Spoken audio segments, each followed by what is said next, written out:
Genesis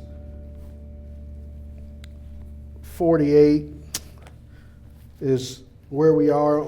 After today, only 3 more messages in the book of Genesis, and it's fascinating what God has done over these years that we've been in this text. As we think through the lessons that God has taught us and the tears that we've shed together, learning God's truth has just been remarkable. And as we race toward the end of this book, we want to slow down next week and kind of savor the last few weeks of this story. But today is the final message kind of in this mini-series as Joseph reunites and reconciles with his relatives. This is message number 7 in that mini-series, and we are racing toward the end here. And there's this beautiful story of Jacob finding the strength to minister and to serve his family in this way. And so I want to just read this to you and prepare our hearts, because the patriarch has been through so much over his 147 years on the planet, and he's got to muster up the strength in his last hours and days that Jacob lives as a patriarch. He has to muster the strength to bless his grandsons this week, and then next week when we get into chapter 49, he will gather his 12 sons around him and he will pass out blessings to them. And it's going to be fascinating what he does as he turns to each one of the 12 sons. Not every son thinks they're going to get a full blessing. Some of them are going to get retribution for what they've done to their father. But that's next week. This week, Jacob is blessing his grandsons. Genesis 48, the slides are in your Coram Deo in the app if you want to follow along with me. 2 movements in this short chapter, only 22 verses. The first movement is that Israel, or Jacob, adopts Ephraim and Manasseh, or Manasseh and Ephraim. These are his grandsons, that he's going to adopt them and say, no, these are no longer my grandsons. These are my sons. What is that about? Because he tells Joseph, these sons are no longer yours, they're mine. Man, if my dad told me that my girls were no longer mine, they were his, we'd be rolling around. It'd be furniture moving around, because those are my girls. Now, I know they're your granddaughters, but no, those girls are mine. It'd be some furniture moving around. We'd definitely be tussling. But here, Jacob tells his son, those boys are yours, your only 2 boys, they're no longer yours, they're mine. What is that about? I'm glad you asked the question. Let's look at the passage. Verses 1 and 2 give us some insight into the context for today's message. Verse 1 says, sometime after this. After what? After chapter 47, where you guys remember what happened on last week as the family moves to Canaan, and as Jacob makes Joseph promise not to bury him when he dies in Egypt, but to bury him back at the family burial site in Machpelah, back in the promised land. After that moment, after that encounter, Joseph was told, your father is weaker. So Joseph set out with his 2 sons, Manasseh and Ephraim. And when Jacob was told, your son Joseph has come to you, Israel summoned his strength and sat up in the bed. So Israel, Jacob, is declining in health. He's only got a few hours, a few days remaining. And they say to Joseph, and those are the worst calls to get in life. When you get that call and say, hey, you need to hurry up and get over here, grandpa or grandma or whoever is not going to make it through the night, or they think they could go at any time, and now you're doing 70 in the 40 mile per hour, and you're trying to get there through the freeway because you you want to say your last. Those are the worst calls to get him. That's the call that Joseph receives. Hey, your dad's not doing well. You better get over here. And so Joseph comes to Goshen to visit his dad so that he can have a final moment with him. And he doesn't come alone. He brings his two sons, Manasseh and Ephraim. Pay attention to the word order. That's not semantics. Pay attention that Moshe, the author of the text, says he brought Manasseh and Ephraim with him, because Manasseh is the older son and Ephraim is the younger son. And so Moses identifies them in the order of their birth. But pay attention as the narrative goes on, as the story evolves, the order of their names is going to change. Also pay attention, don't miss the nuance in verse 2. Notice that Jacob is called Jacob when he's languishing in the bed, struggling to cling to life. But notice that Moshe calls him Israel when he musters up the strength to get ready for Joseph. Don't miss that. I love one author said it like this. Kenneth Matthews said, Jacob lies down sick, but Israel draws himself up in verse 2. That's not the first time that Moses has referred to Jacob as both Jacob and Israel in the same verse. But it's just interesting here that Jacob is the one that's weak, but Israel is the one that finds the strength to sit up in the bed. Don't miss that nuance. That may just go over our heads, but I think Moses is indicating something interesting, that Jacob is the one who's weak and who's broken and who's frail, but Israel, the name that God gave him after he wrestled with the angel of the Lord, he's the one who's strong and can do all things, and the one who passes out blessing. So that nuance is worth highlighting. Now, as Joseph enters in and meets with his dad, Jacob wants to recount for Joseph what God has done in his life. Look at verses 3 and 4 together.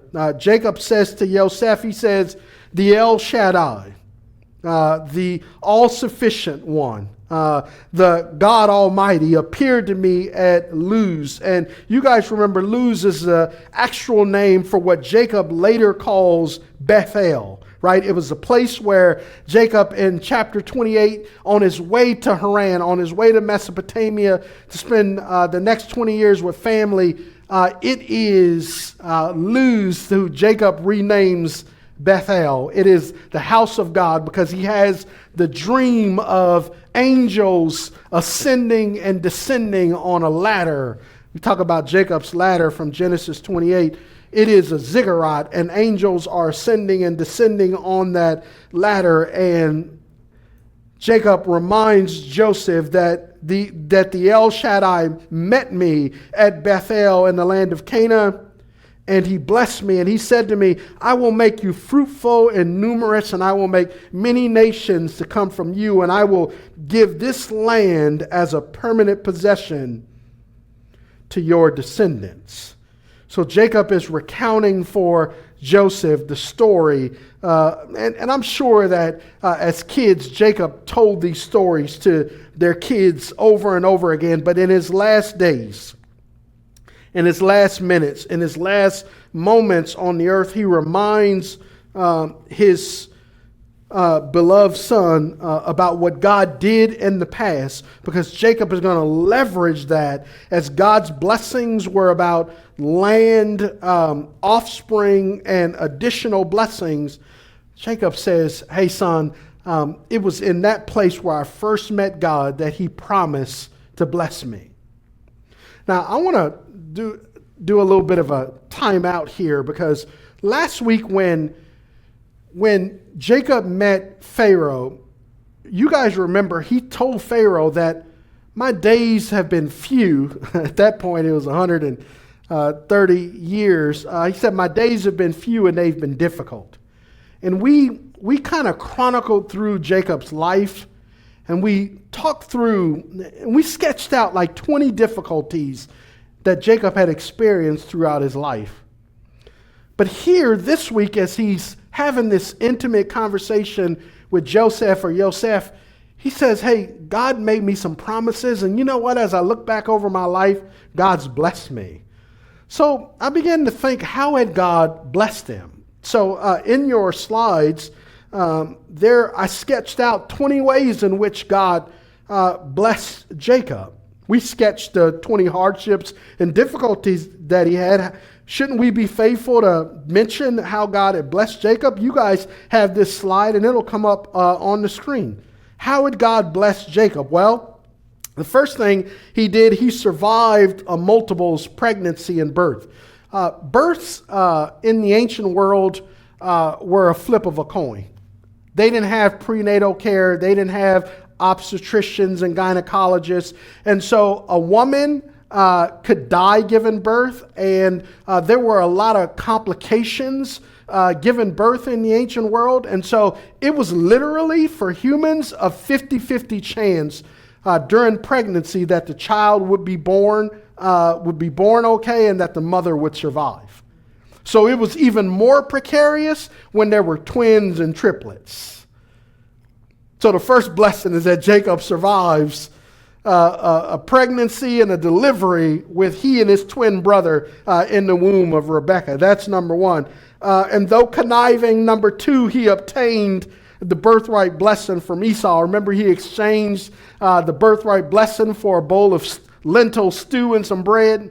Number three, though conniving again, he obtains the patriarchal blessing as he's dressed up pretending to be Esau when he's really Jacob. Those were still blessings. And I just mentioned to you in chapter 28, he met God at Bethel. Number 5, he met and married Rachel, the love of his life. Now, I don't know if this is a blessing, but he also was given Leah and Zilpah and Bilhah as his wives. Now, he didn't love them and didn't want them, but they were given to him by his uncle Laban. And so Jacob, who only cared about Rachel, was given her older sister and her maidservant, and then Rachel's maidservant. So he has 4 wives, even though he only cared about the one. I count it as a blessing because they gave him 13 amazing children. Number 7, he conceived those 12 sons and that one daughter, Dinah, through those 4 women. That was a blessing. Number 8, he prospered economically in Haran, working for his uncle Laban. Number 9, he wrestled with the angel of the Lord and survived with just a hip dislocation, and the angel blessed him and changed his name from Jacob to Israel. Esau, number 10, didn't kill him when they finally met up after 20 years, but he reconciled with his brother. That was one of the biggest blessings in his life. Number 11, the slaughter at Shechem didn't evolve into a national crisis as Jacob had feared. That was a blessing. He meets God again after that at Bethel in chapter 35. He was fortunate to reunite with Isaac before he died. He and Esau collaborated together as brothers to bury Isaac. No more sibling hostility and animosity. They were together unified to honor their father in his death. Number 15, Jacob was blessed with twin grandsons, Perez and Zerah, after the deaths of his 2 other grandsons, Er and Onan. Famine relief was available in Egypt. Number 16, 17, Simeon, Benjamin, and the other 9 brothers returned from the second trip in Egypt. Jacob was worried about whether the brothers would return, and they did.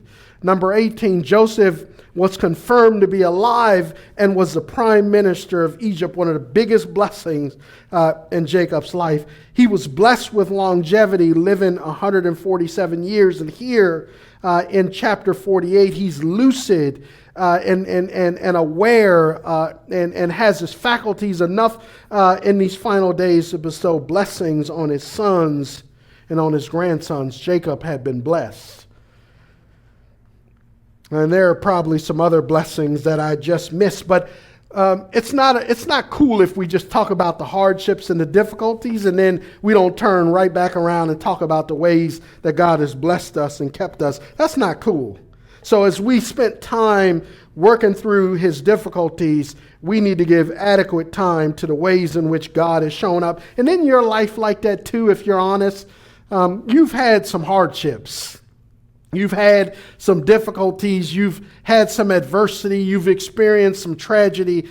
You've had some relational blowouts. You've been left alone. You've been forsaken. You didn't know how things were going to turn around. You were like that tortoise earlier in our video. Remember, you've been flipped on your back by somebody else who wanted to do you wrong, who were trying to sabotage you and shiv you in the back. You've been stabbed in the back. You've been lied on, all of the stuff, right? But you've also been blessed. God has fortuned you and favored you and bestowed his goodwill and his grace upon you. And you knew it wasn't you. You knew it was all God. So our lives are just like Jacob's. They are a mixed bag, and God is to be praised because he is the same yesterday, today, and forever. Now, as Jacob recounts God's blessings to him, here's the adoption in verse 5 and 6. Jacob says, your 2 sons born to you in the land of Egypt before I came to you in Egypt are mine. Now watch how Jacob flips the word order from Manasseh and Ephraim. He says, Ephraim and Manasseh belong to me just as Reuben and Simeon do. Children born to you after them will be yours and will be recorded under the names of their brothers with regard to inheritance. Don't miss the nuance that Jacob knows that Manasseh is the firstborn son, but he refers to them as Ephraim and Manasseh because he's about to do something here that's going to create some consternation between Joseph and Jacob for the first time in their life. He says, these boys are mine. Just like Reuben and Simeon and Levi and Judah and Dan and Naphtali and Gad and Asher and Issachar and Zebulun and Benjamin, and you guys are mine. Your 2 sons are now mine. And any sons after you, if you have more children, they will be yours. But these, your first 2 sons, they are mine. That's interesting because I was growing up with my brother. My brother's name is Devin. And my brother and I were like connected at the hip. And so when you saw one, you saw the other. They used to call us Frank and Jesse James because we were so tied together. We were like Willis and Arnold from Different Strokes back in the day. We were together. We were like Ponch and John from Chips, the television show back in the day. We were like Captain and Roy from Emergency 51. That's what my dad called us. And some people said, here comes Devin and Daryl, because you never saw one without the other. And some people call us Daryl and Devin.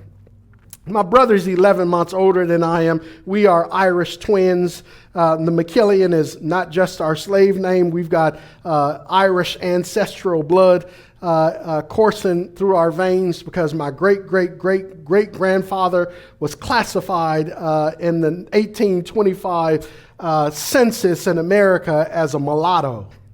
Mulatto is how they designated half whites and half blacks back in the 19th century. So that tells me Master McKillian was sleeping with the slaves. And my great-great-great-grandfather Henry was classified as a mulatto. So that's not just my slave name. I've got Irish blood coursing through my veins. And his son, Ernest, is also classified as a mulatto. So me and my brother, Devin and Daryl, Daryl and Devin, so the word order didn't matter because we were so close in age, but it matters in the story because Jacob is going to do something as he passes out blessings to these grandsons. What's behind this adoption?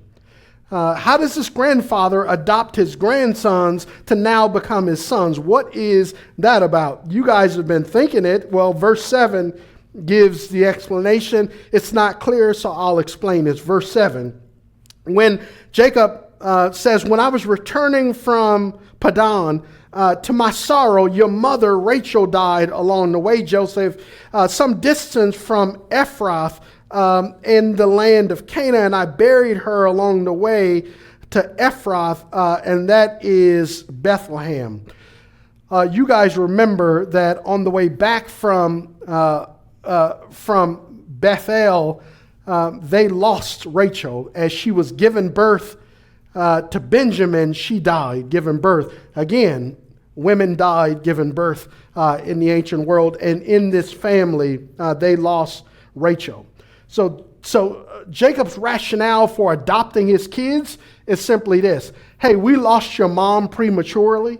If Rachel had lived, we planned on having more children. But because God called her to heaven prematurely and we couldn't have more kids together, I'm going to adopt your sons as sons she would have had she have lived. That's the whole point of verse 7. So your sons are your sons, even though they're her grandsons, they're the sons she would have had if she had lived. That is Jacob's rationale for adopting these grandsons and making them on par with their uncles in the text and on par with their dad. So their dad is almost like a sibling for them as they've been adopted. Now, this only matters within the context of the inheritance, and as Jacob dispenses the estate with these sons, it only matters in regard to that. But it's interesting. You guys know that Jacob has favored Joseph. Remember, he gave him that glitzy garment in chapter 37 that created the animosity between Joseph and his 11 brothers. Well, 10 of them. Benjamin probably was young and could care less. But that Jacob's favoritism made the other sons hate him. And in this particular passage, what is Jacob doing again in the text? He's showing favoritism and partiality to Joseph, isn't he? Because now he's elevated Joseph's sons and made them equal to the other sons in the text. Now, can't you hear the brothers asking amongst themselves when they hear about the fact that Joseph's sons have been elevated to the status of brothers? Jacob has got 51 other grandsons. Well, he had 53, but Er and Onan died. Remember, they were married to Tamar. He's got 51. Why do these two get elevated to the level of sonship? Why not my sons? Can you imagine the 11 brothers, and maybe Benjamin's included in that? How come Joseph's boys get elevated to son status? Why not my sons? What's special about Joseph's boys? Why they get that privilege? I could hear the rancor and the ire of those brothers. And again, the family animosity and jealousy and envy, it hasn't gone away. It's just simmering under the ground. But this, again, Jacob's favor for Joseph helps rekindle some of that animosity and family dysfunction that has plagued this family for decades. Now, it's interesting here because Jacob's affections for these grandsons of his that he's adopted comes to the forefront. This is beautiful. Watch this in verse 8. When Israel saw Joseph's sons, he said, who are these? Who are these young men? And Joseph said to his father in verse 9, they are my sons that God has given me here in Egypt. So Israel said, bring them to me and I will bless them. Jacob inquires about the two men. He said, who are these young guys? Now we're going to see in verse 10, Jacob isn't seeing very well. He's in his last moments, last hours, last days, and he's visually impaired. Joseph is the prime minister, the second most powerful man in the world. He probably travels with an entourage regularly. So Jacob probably can't make out the identity of these two young men. He doesn't have his glasses on. Eyesight is failing. And so, who are these guys? I see you got some folks with you. Oh, Dad, these are my grandsons. Oh, man, I didn't know the grandkids were here. You bring them to me. I want to bless them. I want you to notice in verse 10, this is beautiful. Verse 10 says, now his eyesight was poor because of old age, and he could hardly see. And so Joseph brought the boys to him, and he kissed and embraced them. Jacob is fawning all over these grandsons of his. This is not the first time he's seen them. Remember, he's lived in Egypt at this point for 17 years, so he's seen them often, but it's something about this visit that Jacob can't get enough of Ephraim and Manasseh, or Manasseh and Ephraim. Now, as he seeks to bless them in verse 11, verse 13, before we get there, as he's holding on to these grandsons of his, Jacob is reflective about the 22 years when he thought that Joseph was dead and gone. He remembers. He doesn't take for granted this moment. Look at his gratitude in 11 and 12. Israel said to Joseph, I never expected to see your face again, but now God has even let me see your offspring.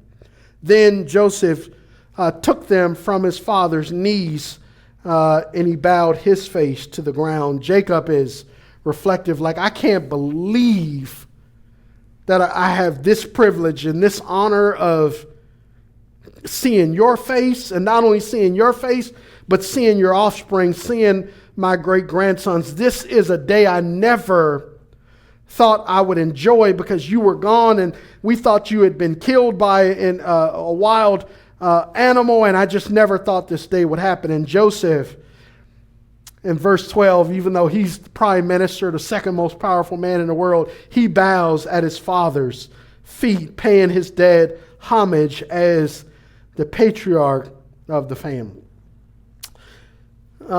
Verses 1 through 12 are about Israel adopting Ephraim and Manasseh. Now verses 13 through 22, Israel anoints or blesses Ephraim and Manasseh. Let's take these one at a time. This is interesting because for the first time since chapter 37, Jacob and Joseph don't see eye to eye. For the first time in their relationship, they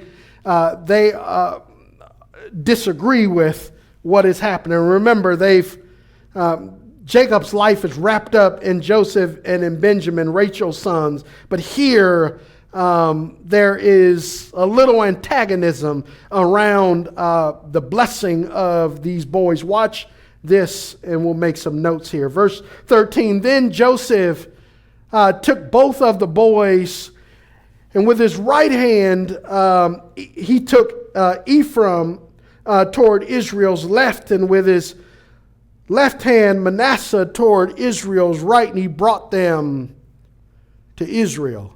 Do you guys get what's going on? Joseph is staging the blessing before his father. Jacob, Israel, is seated at the edge of his bed, and he's going to perform this patriarchal rite of blessing his sons. So Joseph takes Manasseh in his left hand and Ephraim in his right hand, holding their hands, and he brings them to Jacob. Pay attention to the left, right. Don't miss that. Manasseh is in Joseph's left hand, and Ephraim is in his right. Why? Because he wants Manasseh on his left hand. His left hand is Jacob's right hand, and his right hand is Jacob's left hand. And so he takes the oldest son in his left hand and the youngest son in his right. And it's the exact reverse because they're facing Jacob on his bed. Why? Because Joseph wants Jacob, his father Israel, to give the patriarchal blessing to Manasseh, the older son. So he's got to place him in front of his father at his right hand. You guys tracking with me? Don't miss that. You don't appreciate that unless you get that. So Joseph is instigating how he wants this blessing and this ceremony to unfold. Now, to everyone's alarm and dismay, look at what happens in verse 14. This is fascinating. But Israel stretched out his right hand and put it on Ephraim the younger and crossed his hands and put his left on Manasseh's head, although Manasseh was the firstborn. Bum, bum, bum, bum. Jacob can't see. He doesn't have his sight, but he's got his insight. He recognizes that Manasseh the older is standing at his right, and so he crosses his arms. Because Jacob is given the birthright blessing to the younger son and not to the older one. What do you think? Is this just the old guy having a senior moment, or is there something to? I hinted earlier that he called them, when he talked about him, he called them Ephraim and Manasseh. He spoke of Ephraim first, even though he said, I gave you guys a hint. So Jacob crossing his arms has probably got Joseph dancing like he's got to go to the bathroom. Because what do I do with this situation? Because my senile old father is messing this up. You guys tracking with me?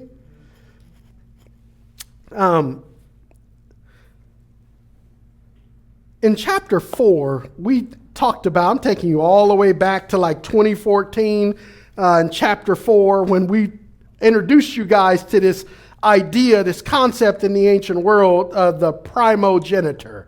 You guys know that the blessings usually went to the firstborn son and then to the second and to the third and so on and so forth. Now, if the firstborn son has sons, then the blessing or the throne or the kingdom or whatever passed along to that son. And if the firstborn son doesn't have sons, then if something happens to him, then it passes to the second son.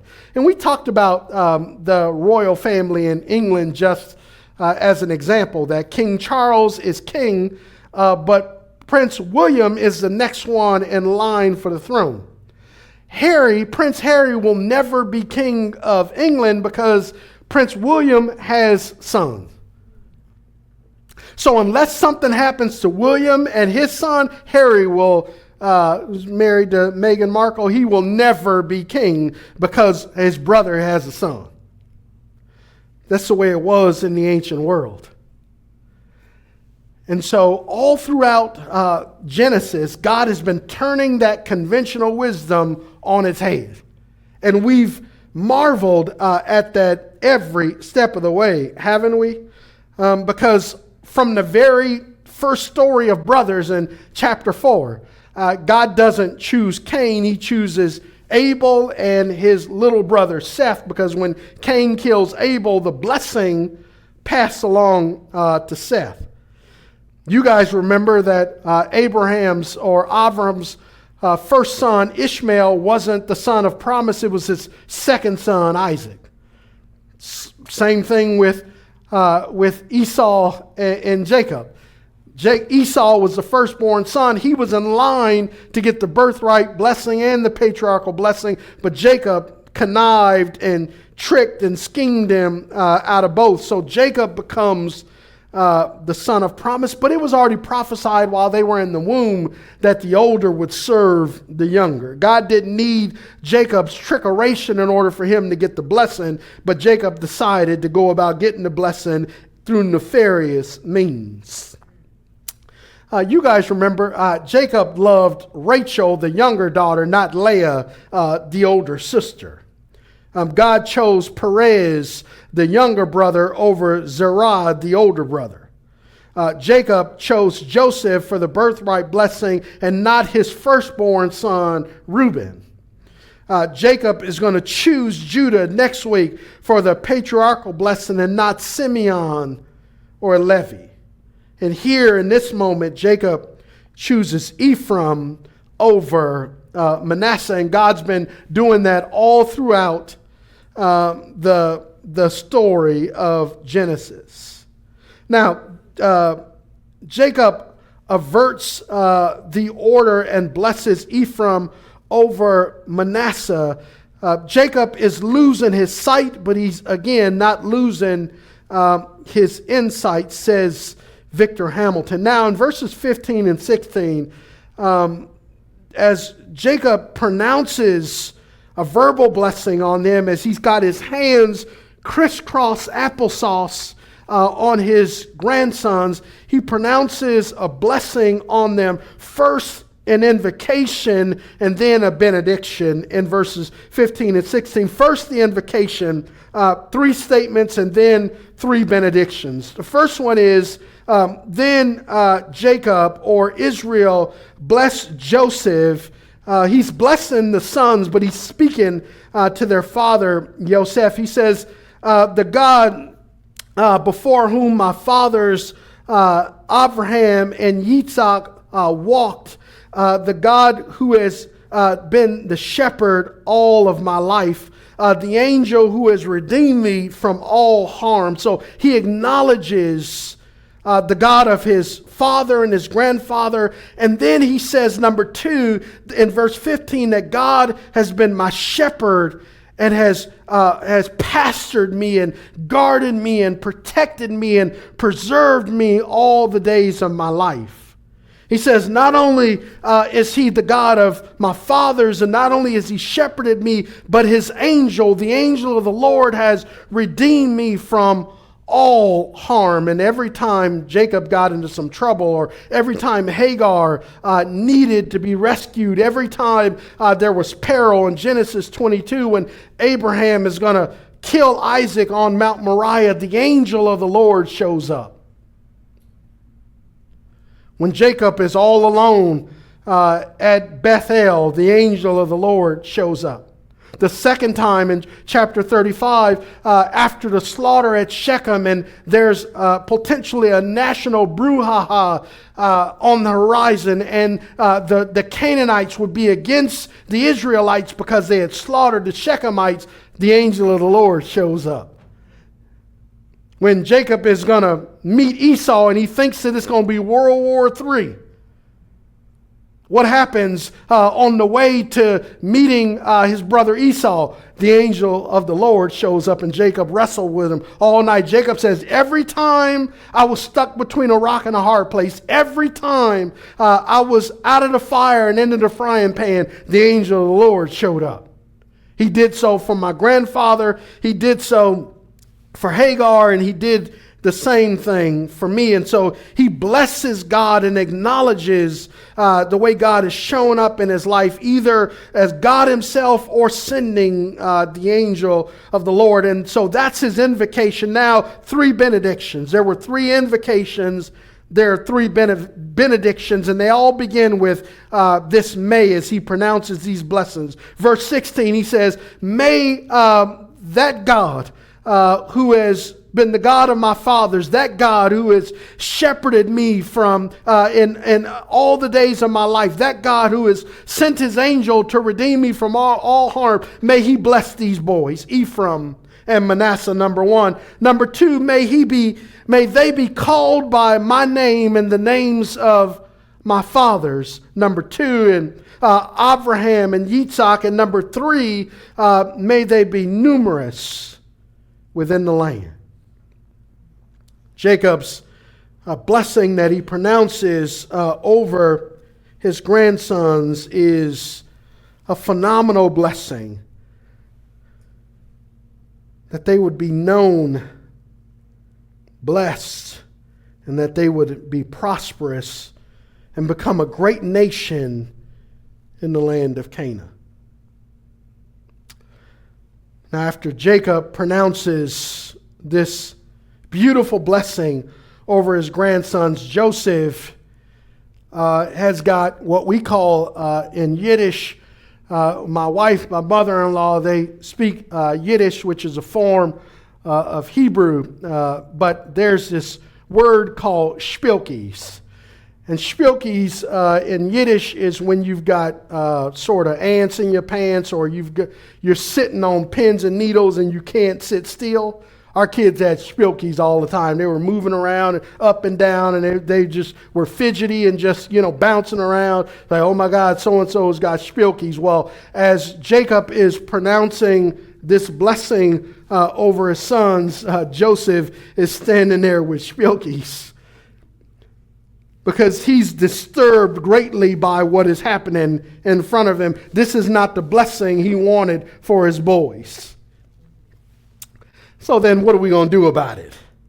Oh, so Joseph is going to try to fix this situation and try to help his dad out of a precarious situation. Look at this. This is interesting, because this is the first time dad and son are at odds with each other. Look at this. When Joseph saw that his father had placed his right hand on Ephraim's head, he thought it was a mistake.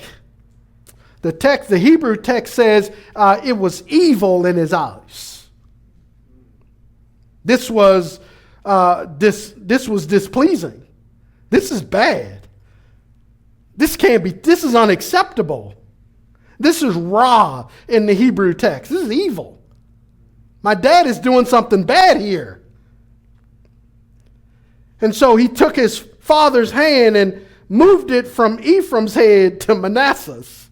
Like, Dad, he grabbed him by the hand and said, Dad, you're doing this all wrong. Let me help you. You ever tried to help your parents and they didn't want your help? My dad would say to me, is there a problem, son? Why you got your hands on me? I didn't ask for your help. Look at verse 18. Joseph says to his father, not that way, my father. This one is the firstborn. Put your right hand on his head. Like, Dad, we don't want to believe. You're messing this up. Let me help you. You got the boys mixed up. We know you can't see it. We know that we're just going to blame this on your bad eyesight. Dad, let me help you. And notice that Jacob says in verse 19, he rebuffs Joseph's help. He says, he refused. He said, I know, my son. I know. This is like, Jewish people. Another Yiddish word. They say, yada, yada, yada. If you watch Seinfeld, I'm not a Seinfeld fan, but apparently this yada, yada, yada thing was a big line in the show. And it's Yiddish. It means I know. You're trying to tell me something, Ari. I know. I got it. You hear this Jewish Israel is saying, yada, yada, yada, I got it. I know, son, I know you don't like me. I know you don't like my crisscross blessing, but he comforts him as he says, Manasseh too will become a tribe, and he too will be great.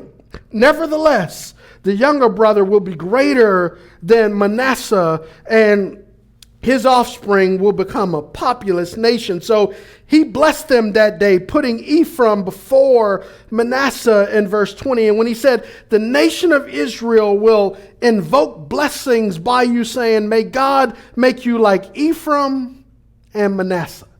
God is saying these grandsons are going to be so great in Israel that people are going to hope to be blessed. Like they're going to compare their blessing to Ephraim and Manasseh.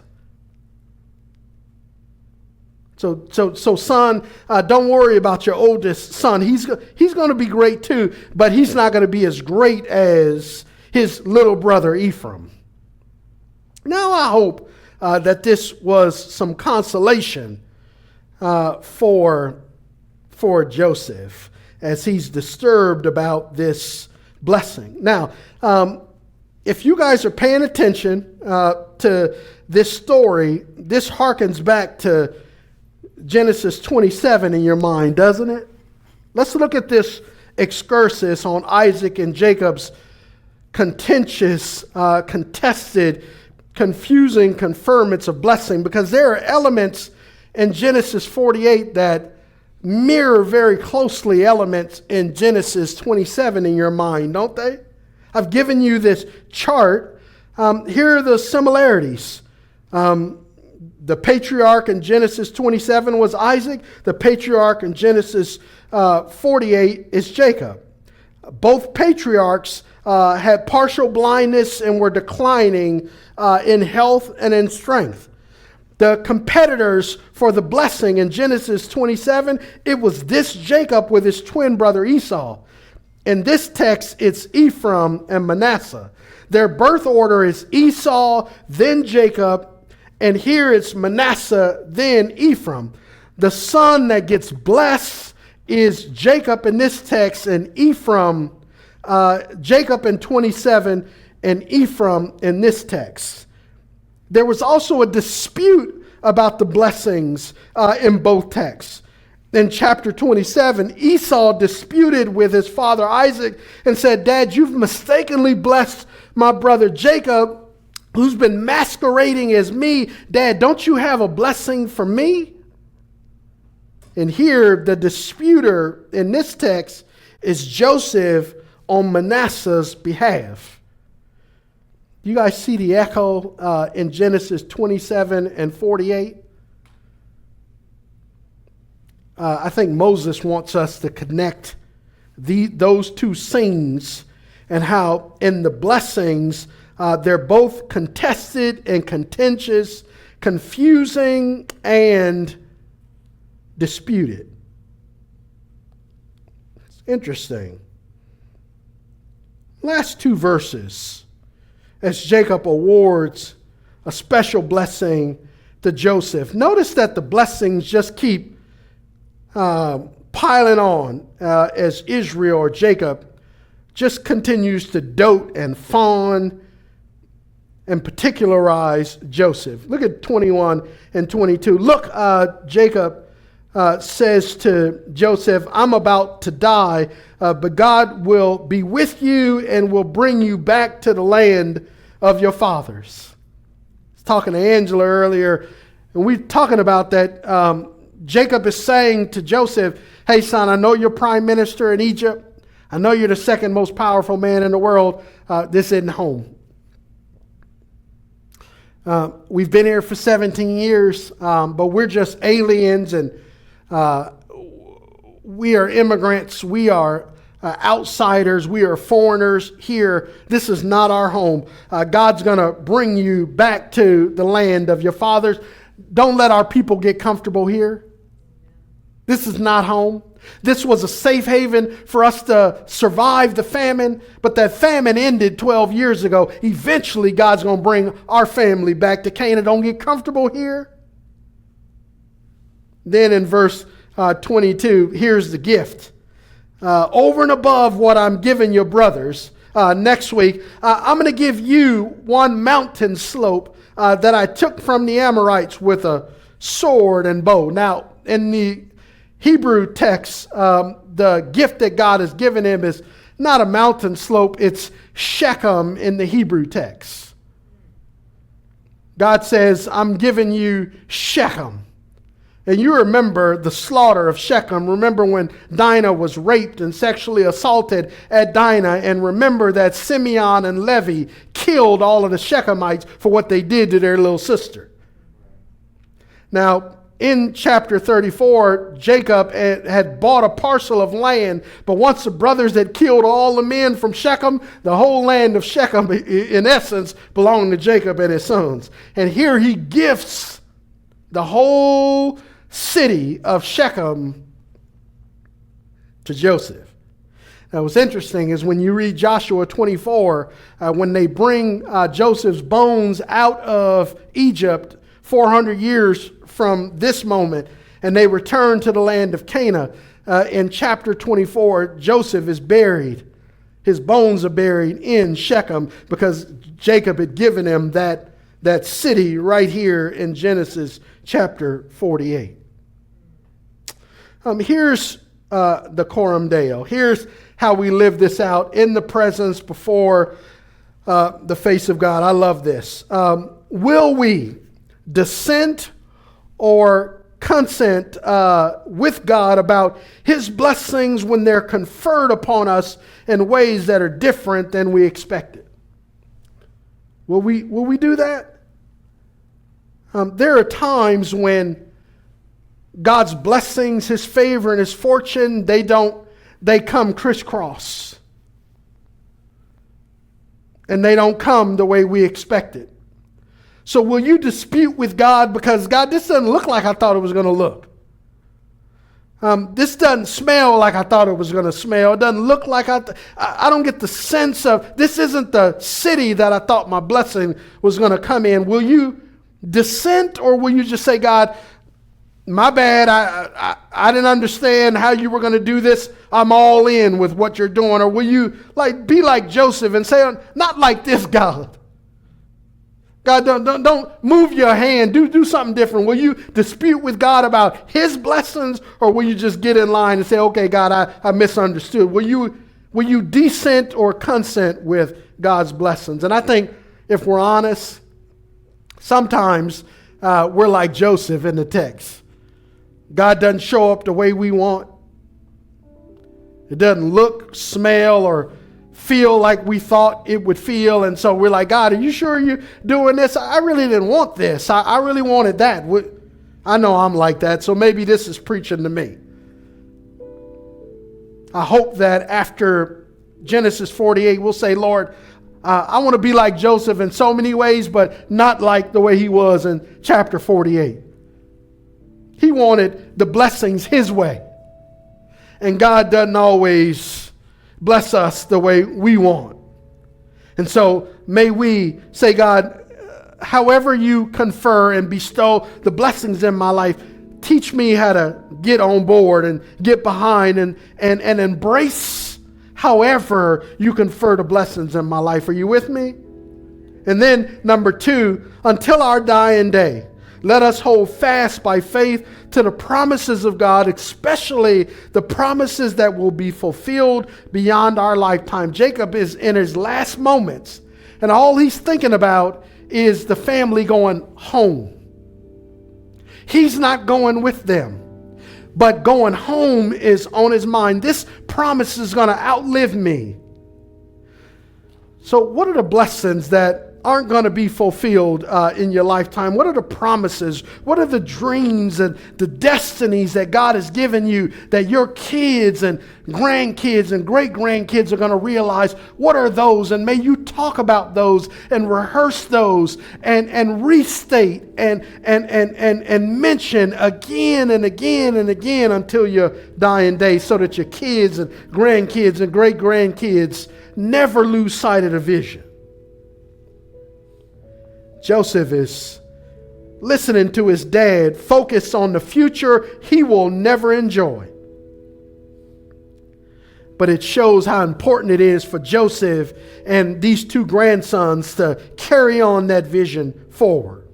And then lastly, God is our redeeming shepherd. May we walk in His presence as the patriarchs did, with integrity in our head, our hearts, and our hands. God, may you show up in our lives like you did for the patriarchs. Every time they needed you, you were there. With a dream, with a vision, with rescue, with salvation, deliverance, with the angel of the Lord's encouraging words. Every time they needed you, God, you were there. May you be that rescuing, redeeming, saving shepherd in our lives. And God, may we, like these patriarchs, may we walk in your presence with integrity, with character, with the godliness of Jesus Christ as our banner. God, where we've sinned like these patriarchs, would you forgive us? Where our depravity and our wickedness and our iniquity has gotten the best of us, God, would you forgive us by the blood of Jesus?